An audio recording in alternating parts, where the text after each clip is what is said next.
Hello everybody and welcome to the INDX webinar series. I'm Karen Ullman, Director of Fashion and Toys at AIS. For those of you who are new to AIS, we're Associated Independent Stores and we're the leading independent buying group for home and fashion in the UK and Ireland. We have a buying throughput of around £500 million from more than 300 retail store members, including department stores, garden centres and specialist stores such as sports stores. We work exclusively with independents, which range from single stores to regional chains, with a combined retail turnover of over £2 billion.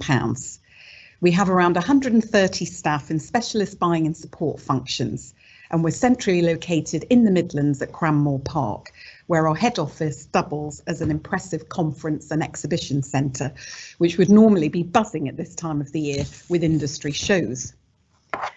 In the absence of the live shows, we wanted to ensure that we continue to engage with our store members and provide relevant and useful information in the run-up to retail reopening in April and May. So we're delighted to be introducing a series of live industry-focused webinars aimed at independent retail businesses and some of our guests who've joined us today. We've got an exciting group of expert speakers covering topics from social media skills to customer engagement. There'll be no corporate jargon, just interesting content that we hope you'll find useful. I'd like to thank all of our speakers for giving up their time for these sessions. And if you want to ask any questions, if you use the chat icon at the top right-hand corner of your screen, it's a little speech bubble with a question mark. So please post your questions there as we go and I can ask them at the end. So I'm really delighted to be introducing Naddy Onions to everybody, who is the Divisional Director at WPR Agency. And Naddy's going to talk to you about social media trends for 2021. And interestingly enough, some of the other presentations that we've had have talked about the emphasis of social media for independent stores, maybe even more important than having a transactional website. So I'm sure that you'll find Naddy's presentation really interesting.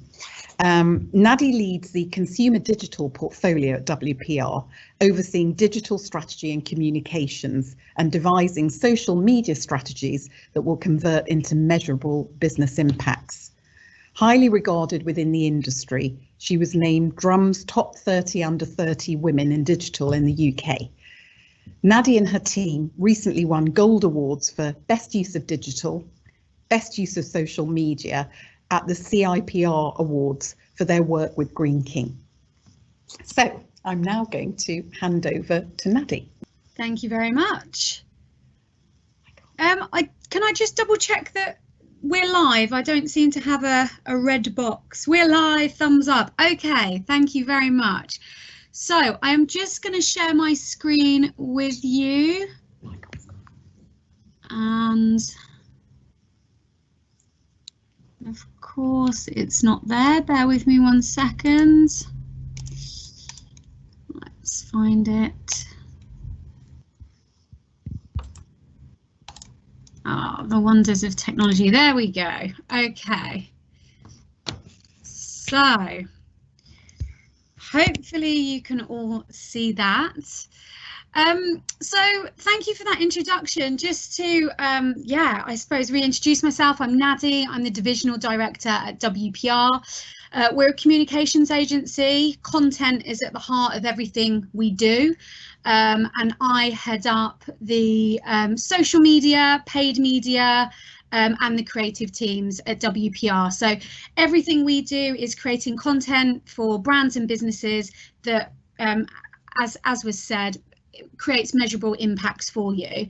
Our clients include Green King, who you've mentioned, and I'll talk to you about an example with them shortly, but also Fujifilm, Beaverbrook, Seconda, Robert Welsh, Pyrex, to name but a few. So we work across, vast amount of consumer clients, but we also work on the retail side as well. So I'm going to take you through the latest social media trends and advancements in social commerce and provide you hopefully with some practical tips on how you can harness them. So The power of social media. If you've attended any of the other seminars, this has been a recurring theme. 54% of social media users use social media to research products, so they use it to inform their purchasing decision. 71% are more likely to purchase products and services based on social media referrals.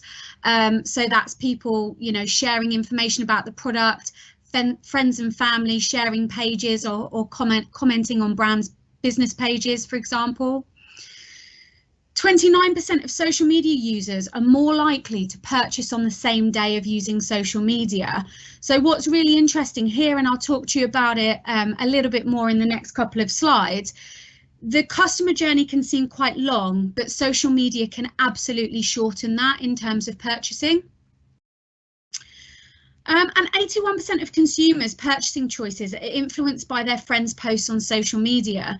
So it's really interesting here. The more you can be getting your customers and your audiences to be sharing your content or leaving reviews, the better that is, because the more it drives that social proof, getting friends and family to purchase too. So I'm going to split up my talk today as I'm going to talk to you briefly about the customer journey, which I'm sure you're all well versed in, but how social media plays a part in that.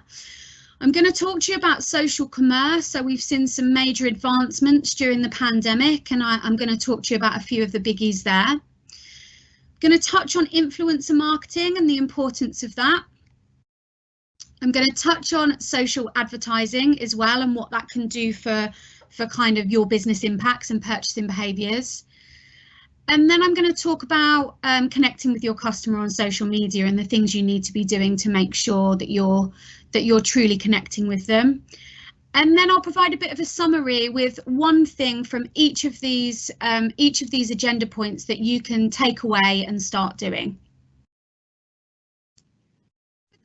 Journey. So we've put together what a modern customer journey looks like, and as I just mentioned, it can look quite long, a bit cumbersome, lots to think about. However, social media really sits across all of this. So word of mouth can sit on social media in the awareness phase. Then we go up to interest and you've got your social advertising. Then down into consideration, you've got your reviews that can sit on social media. You've got your purchasing. Now your store can sit on social media. Your community forum can be on social media. And then as we get into, brand loyalty and advocacy, we know that social media plays a huge part there. So the modern customer journey can have lots of touch points, but the key takeaway here is social media platforms sit across all of it and seems to be the major consistent driver for purchasing behaviour. So when we talk about social commerce, brands have touched on this in the past, but really the major advancement in social commerce has been since last year, so since the pandemic. Without people being able to go in store, social media platforms really stepped up to enable this to happen on their platform. So surprisingly, Twitter dipping their toe into allowing people to buy from your Twitter feed. Snapchat have been doing it for a while with augmented reality. And TikTok have just announced a major partnership with Shopify. So they are going to be very focused on social commerce as well. However, I'm going to focus on a couple of the biggies and the platforms that you'll no doubt be well versed in, and just chat through how they've advanced in social commerce in the past few months. So Facebook has really been the leader. Who are their audience? Who are you likely to be reaching here? The majority of the audience are 25 to 34-year-olds, but actually the audience is getting much older as well.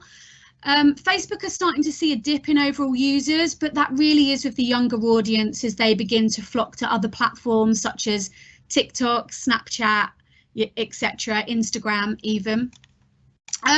So with Facebook, they have now introduced, oh, sorry. So that is the audience. So they're largely skewed towards 25 to 34. It's pretty mixed in terms of male and female, and they are on Facebook to connect with things they love. So that is family and friends predominantly, but that's also products, brands and businesses. This audience want to be entertained. They don't necessarily want to be overtly sold to, but they want, you know, your content, whilst it can be product focused, it needs to be entertaining. But they do want to shop. They are there to shop. As you'll know, Facebook started kind of purchasing on the platform to rival eBay with the likes of Facebook Marketplace. They're now taking that one step further with the introduction of Facebook Shops. So they launched Facebook Shops in May 2019 as a direct result of the pandemic and people not being able to visit stores, and also smaller businesses maybe not having a transactional website. So Facebook enabled this and brought all of this within the platform.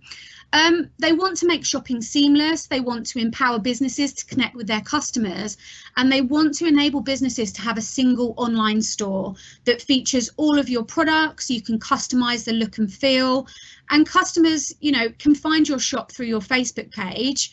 They can find your shop through any advertising you might run. I'll come on to that later.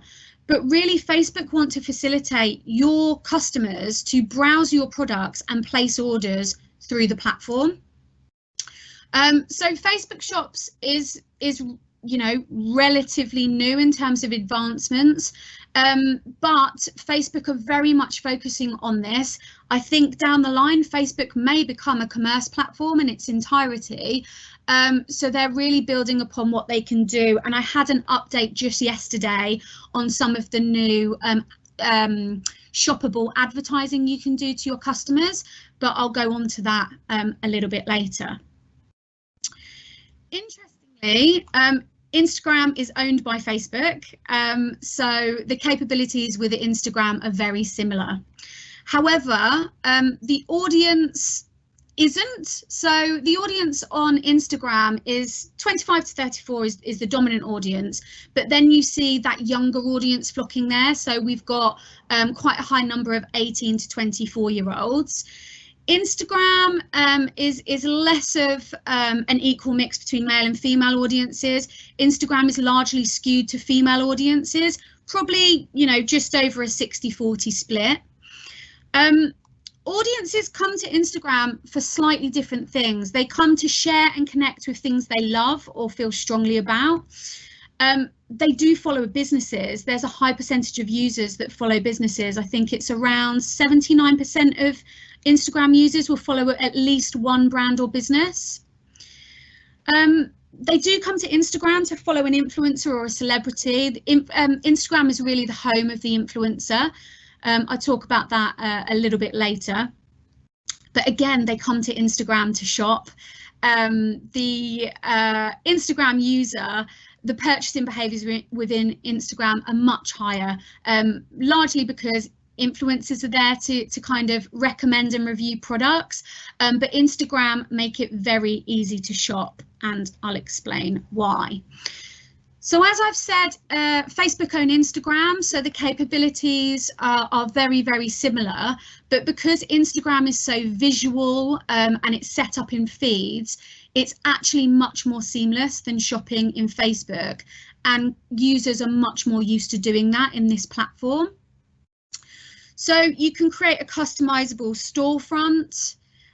You can tag your products as shoppable products. So in the example here, the bottom right, the little shopping bag, that indicates that this product is shoppable. You can click on that product, you can see all of the product information, and you can buy it. You can create collections in Instagram. So if you have, you know, a spring summer collection or a collection of suits, whatever it might be, you can bundle all of those collections together to make it easier for people to shop. When people click through, because they've got that purchasing intent there, it will take them through to a product detail page with all the information they need and the ability to order that product.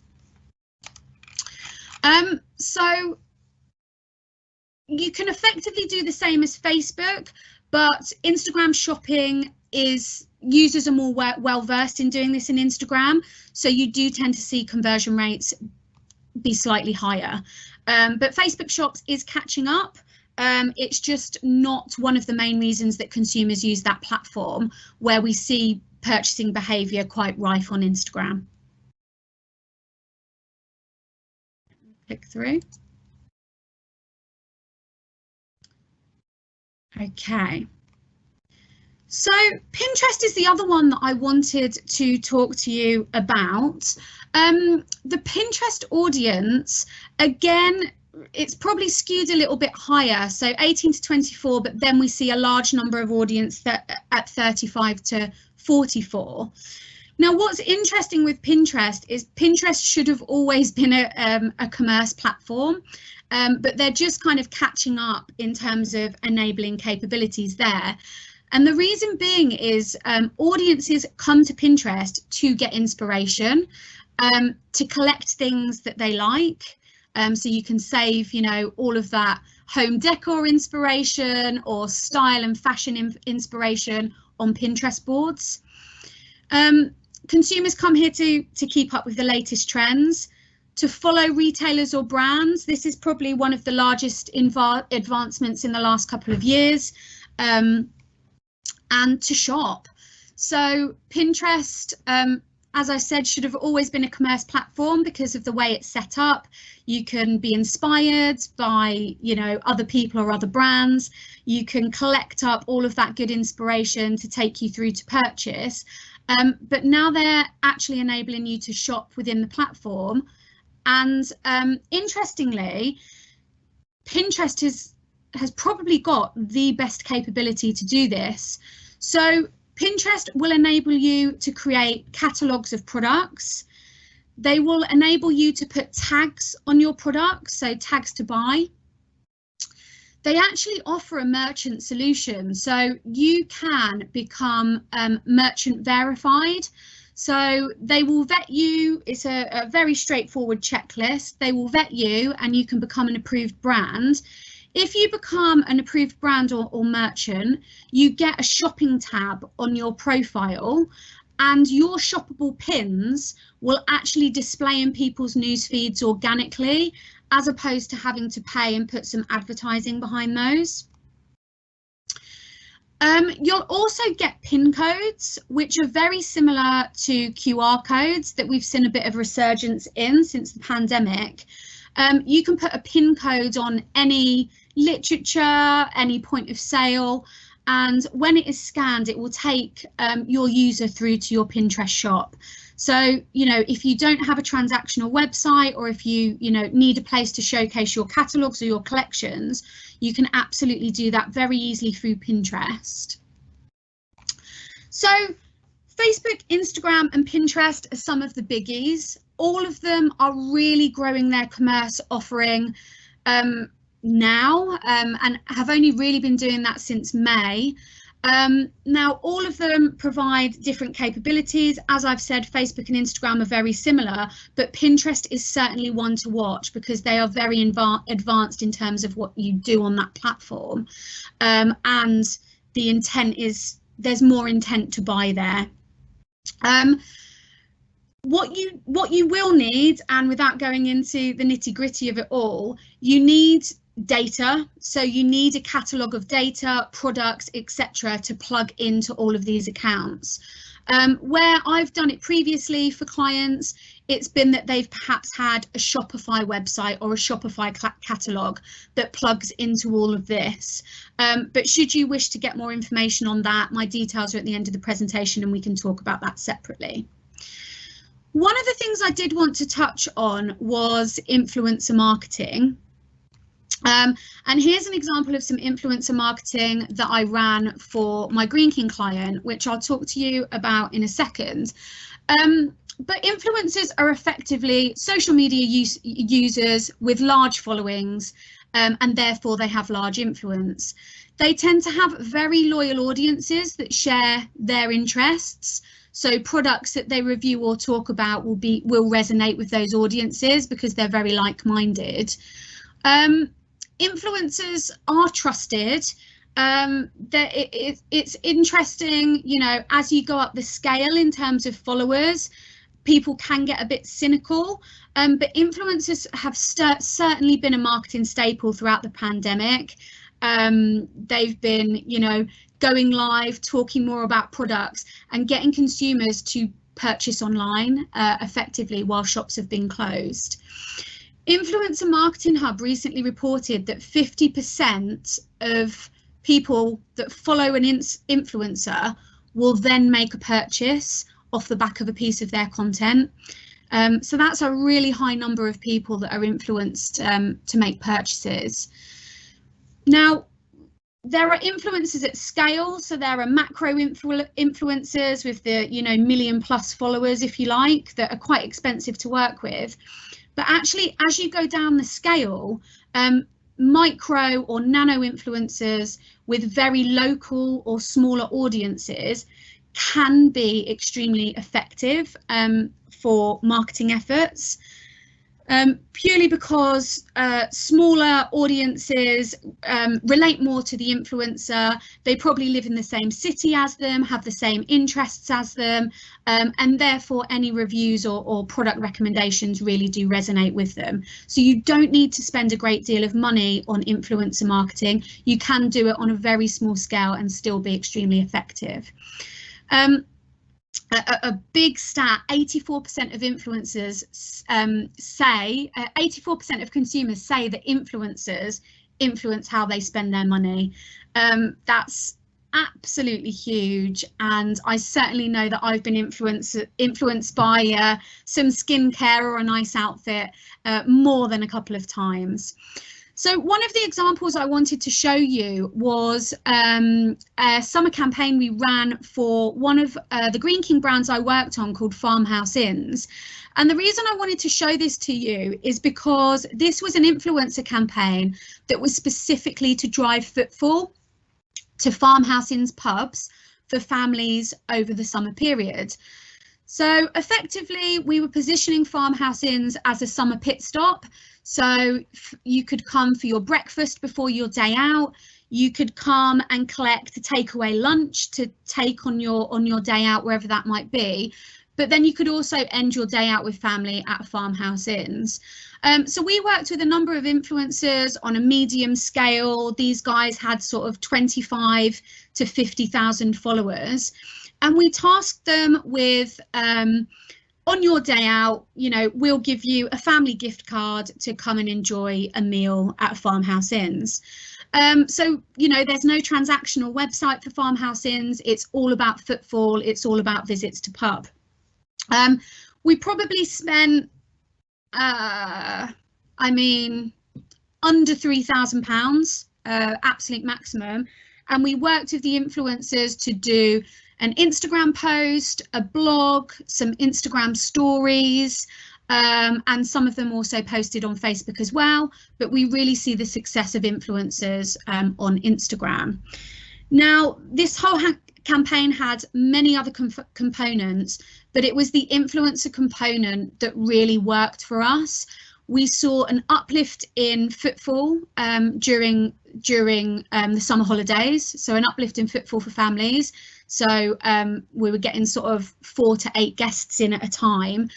And we also ran some advertising alongside this, so we could see people that had directly navigated to our pubs during the summer, and those navigations were in the thousands.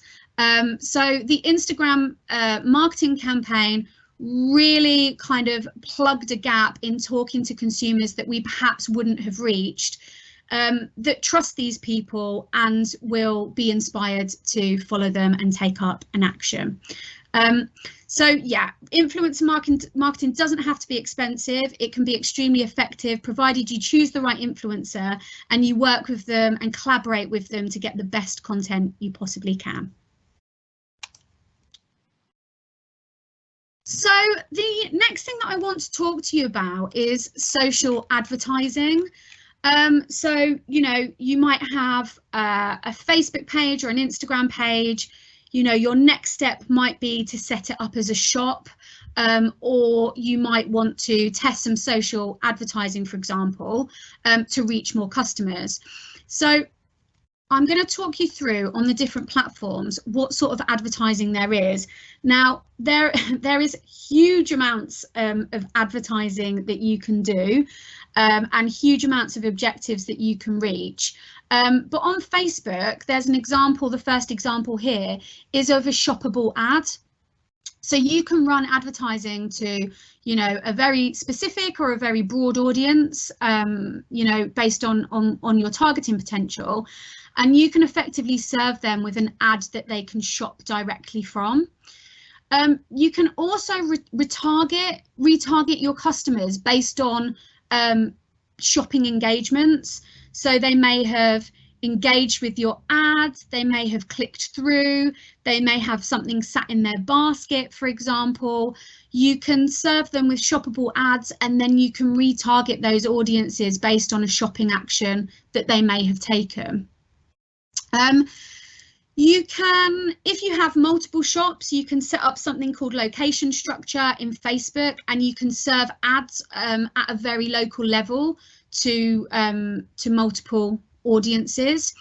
If you do only have one shop, for example, you can serve ads based on a reach objective, and you can target people based on geographical data. So that can be how far their distance from the shop, for example, a radius of a specific town or city, or, you know, their physical distance from the shop at the time that they see the ad, for example.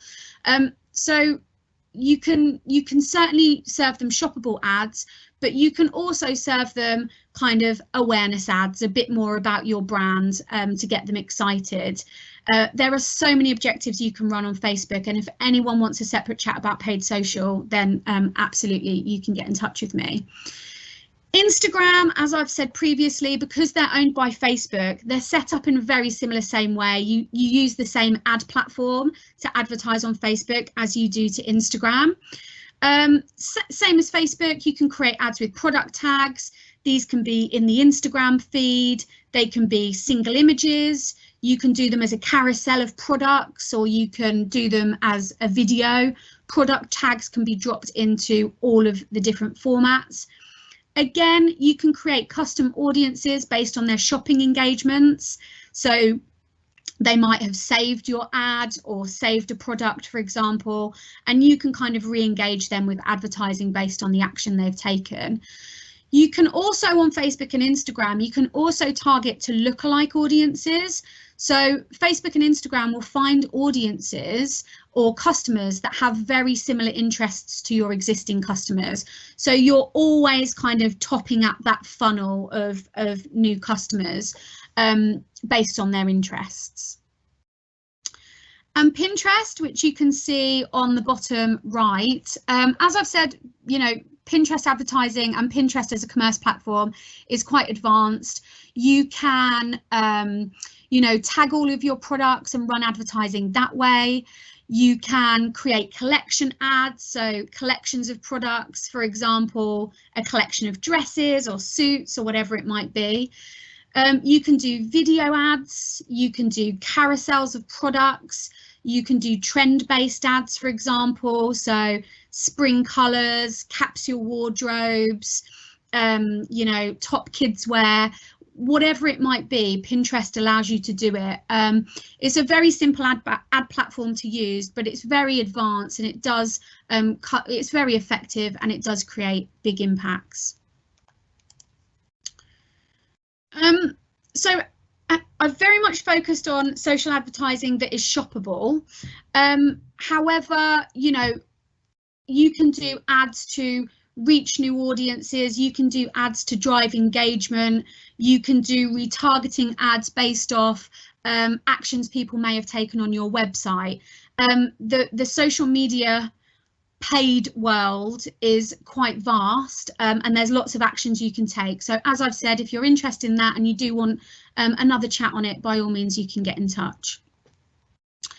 So the last thing that I wanted to talk to you about was connecting with your customers on these social media platforms. So we know social media is important as part of the customer journey and as part of the, decision to purchase. Platforms are making strides in social commerce, and that's clear to see. And no doubt there will be more advancements and more of a focus on these platforms for shopping. Influencer marketing does play, a big part in the customer journey and, in driving that purchasing behaviour. And social advertising can really prove that, return on investment, running ads for various objectives. But actually how you talk to your customer and the experience they have on your social media channels is as important, if not more important. So today's consumers base their perception of a business on the meaning moments they have with it. And those moments don't just happen at checkout. And as I've explained, social media has emerged as a crucial touch point. Sprout Social recently ran a survey that said that 40% of consumers expect businesses to respond to them on social media within an hour. So there's a huge amount of pressure to be on social media, but also do it well so that your customers feel truly connected. Used correctly, social media is more than just a way to respond to complaints, which I'm sure you've all dealt with in the past, but it's where you can really build lasting connections and brand loyalty. And these are just a few of the things that you can be doing. So absolutely listen to your audience. If there's a common issue or a common inquiry, deal with it and tell them about it. Be proactive, do a post on it. It will kind of stop the inquiries and stop the complaints. If you listen to your audience, you can create content that resonates. So for example, if your audience are consistently asking for, I don't know, a specific type of clothing, a specific size, it may be that people ask you if you cater for curvier sizes, for example. If you are constantly getting these inquiries, then listening to your audience will enable you to create the content that resonates, so you can then be talking about that specific thing in the content that you put out on a regular basis. Respond quickly. I can appreciate if you're doing everything as the business owner. Social media can sometimes fall to the bottom of the list. But responding quickly is absolutely key. If a customer has an inquiry, for example, responding quickly will ensure they don't go anywhere else. The customer attention span is extremely short, and responding quickly will enable you to keep that sale.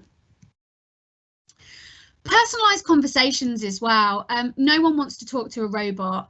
And if the pandemic has taught us anything, it's that human connections are more important than ever. So when you talk to your customers, feel free to personalise the conversations, be human, don't be, totally formal. Customers will buy into the business owner, will buy into the brand, and the people responding should really live, breathe, and show the customer that. It will keep them coming back. So that ties into being human. But being human can also mean, what does it look like behind the scenes of your brand? What does delivery day look like? What does packing orders up look like? I see a lot of business owners say, guys, if I'm late to respond to you today, it's because of all this. And you just seen the huge amount of deliveries going out of the business. It is fine to be human. Customers enjoy it. They like to see the face of the business, and it helps them to understand a bit more why you might be a bit slow to come back to them or why their order might be late. Customers love a freebie. They like to be rewarded for being loyal. So competitions, for example, are a great way to engage and reward them. Learn from feedback. This is a really key one. Audience insights. The amount of insight you can get from social media and the questions you can be asking your audience to kind of gauge that data to help you learn is really key. I see a lot of business owners actually ask their audience, what products do you want to see? What do you want to see me talk about next? Is anyone interested in seeing outfits for Easter, spring outfits, for example? And it's very easy to get this feedback for your customer to really inform not only what you talk about, but potentially your product lines as well. UGC, user generated content. If you have, if you are listening on your platforms and you're searching for people that are maybe talking about your product or tagging you, for example, use it on your social feeds. Potential customers will, you know, strongly react to other customer purchases. So if you have a customer that's left you a great review, or a customer that's unboxed the product and recorded themselves, whatever the user has generated, get permission and use it on your feeds, because it is amazing how much other people's purchases influence and inform purchasing behaviour.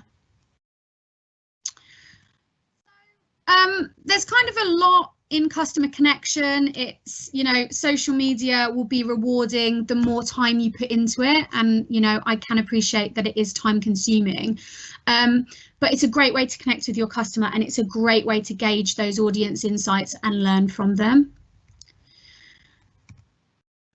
To kind of wrap up, you know, what are the takeaways that you can kind of take away and start implementing? So, as we've said, social media is key to the customer journey. So really look at your social media presence and look to build it. One of the biggest things I would say is don't try to be on all platforms at once. Think about who your audience are, where they're engaging. You know, if you're trying to really focus on females, for example, Instagram and Pinterest might be the best way to go for you. So really think about who your customer is, or who you want your customer to be, and build your social media presence accordingly based on where they are engaging. If you do decide to go on, you know, Facebook, Instagram, Pinterest, and, you know, you have the product data there, set up shops. It's quite easy to do. I've done it myself. There's some back-end stuff that you really need to focus on, but it's actually an easy journey, and obviously once you're set up, it's plain sailing. Again, with this, you don't need to go and set up a Facebook shop and an Instagram shop and a Pinterest shop. Maybe start with one that, you know, start with one platform where you know your customer is engaging, and build out from there. Work with an influencer. I recommend working with influencers and building that relationship consistently. You know, make them a brand advocate, work on that relationship so that they become that. And I think that when you pick an influencer, it isn't about how many people that follow them. It's actually about them sharing your interests, there being some sort of affinity with your brand or what you offer. And, you know, an influencer with 1,000 followers, if those followers are looking for your product and those followers are in the same location as your shop, then that is actually going to be more effective than working with an influencer that has 20,000 followers, but they're scattered all around the UK. So if you need to work on a very local level, it will keep things cheap, and influencers will likely work with you for product as opposed to a payment. Set up shoppable ads. If you're going to set up shops, set up shoppable ads. If you're not, there is some advertising you can do to reach very specific audiences. So these are called reach ads. They're set up on a reach objective. You can target people based on their interests and based on their location to your shop, for example. So set up shoppable ads if you're going to go for shops. If not, you can look at ads to reach more consumers, but they can be very targeted, so there's no wastage. And connect with your customers. Listen, learn, create, respond, personalize and reward. Getting that customer connection is probably the most important thing, and all of the rest will slot into place. So are there any questions? Thank you very much, Naddy. That was absolutely fascinating. There are lots of questions. I think you might have answered some of them already, so I'm going to try and select the ones that you haven't covered. Okay. How often should we be posting? We're worried about appearing too often in people's social feeds, but don't want to lag behind. That is a really good question. It differs by platform. So you will have noticed that you can post in feed. So you can post in your Facebook feed, or you can post on your Instagram grid, for example. I kind of limit those posts to maybe 2 to 3 a week, for example. That's when you'll get audience fatigue because they're constantly in the newsfeed. However, there are now Facebook stories and there are Instagram stories. You can be posting every single day, a couple of times a day in Instagram stories if you need to. If you think about your feeds as your shop front, you know, the impression you want to create, and you think about your stories as, you know, the engaging content where you might ask your audience questions, or you might talk about behind the scenes, or you might put an offer, for example. Stories are very quick consumable content. Users tend to engage with them more than they do with the feeds. So if you keep your feeds, you know, as your shop window, and then keep your stories as that kind of regular flow of content to engage and connect with your consumer, it is fine to be posting a couple of stories a day if you need to. You can also go live on Facebook and Instagram. So if you have an important announcement or you're drawing a competition, you can also do that. And then on Instagram, you can create something called Reels, which is short video content that kind of sits in a separate place, has its own feed, is very engaging. So there are lots of avenues to post, but on your feed, I would limit it to a maximum of 2 to 3 a week. But in your stories, you know, if you've got something to say, absolutely go for it as many times as you like. A couple of times a day is fine. Okay, that's great, thank you. And in terms of looking at influencers, and I think that was fantastic advice to find maybe some of the ones with smaller followers. What's the best way to locate an influencer? Ah, yes, the $1 million question. It's so there are a number of ways that you can do it. You can work with you know, a provider of, I suppose, influencer marketing software, if you like. So you would tell them the type of influencer you're looking for and they would find them for you. However, that does come at a cost. So the types of things that I do is I will do a Google search, you know, top influencers in Birmingham, or top food bloggers in Birmingham. You'll notice that influencers don't tend to call themselves influencers, and they will call themselves bloggers. So that's probably a better search term to use. So you can head to Google to find them. You can go straight into Instagram and you can search for bloggers, for example. And what I also do is I will look at sort of city hashtags. So hashtag Birmingham, who's engaging on that hashtag, which one of them are influencers. You can usually tell by their following. You can do hashtag mummy blogger, or, you know, hashtag stylista to find those fashion bloggers, for example. So it's just lots and lots and lots of searches. We do have a bit of an influencer database, so if anyone, you know, is ever looking for influencers, we can always help. But it's lots of searching, but also making sure that from your social media accounts, you are finding and following, beyond your customers, people in your local towns or people that are talking about fashion. And it's very manual. It's kind of very manual searching, or really looking for compiled lists that people have already done in Google. Okay, that's great advice. What's your advice to engage with the older generation, and how would you advise promoting your brand to a generation that maybe don't visit your store? So that's almost like opposite ends of the scale, really. Yeah, no, it's interesting. So we are seeing much older demographics flock to the likes of Facebook. It's always been quite an older demographic on Pinterest, for example, but that is, I think that's like 70+% female. And we're starting to see the older demographics on Instagram as the younger demographics move out to, you know, TikTok, for example, and Clubhouse and things like that. Now, Facebook, I would say for an older demographic is perfect. And the way to truly reach an older demographic is with advertising.